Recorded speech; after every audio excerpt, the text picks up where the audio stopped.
Self-awareness is not a pure good.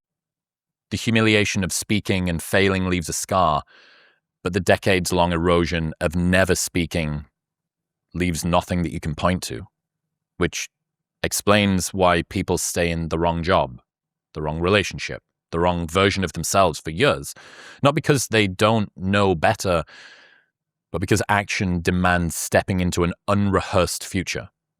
Hamlet names the real enemy, which is uncertainty, right? Not pain or effort, but just the unknown. Our minds would rather endure a familiar misery than gamble on an unfamiliar freedom.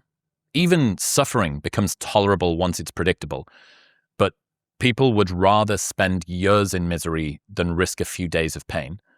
And this is why modern life, despite being safer than any previous era, often feels more paralyzing, right? Because our nervous systems evolved to avoid death and lions, and now we use it to avoid embarrassment and misjudgment and reputational damage and identity fracture. Self-awareness is not a pure good, right? Beyond a certain point, self-awareness actually inhibits agency. Less reflection can mean more peace. Less certainty can mean more movement. Less conscience can sometimes mean more life. Courage isn't about thinking clearly. It's about moving while things are still unclear. This paradox of self-awareness, the fact that the deeper you think, sometimes the less you're able to act.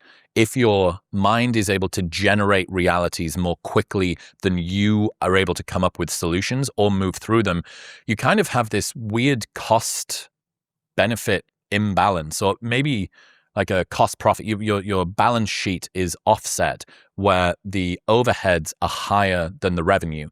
And this sort of puts you in a negative equity in terms of your ability to move forward. And that can freeze you in place.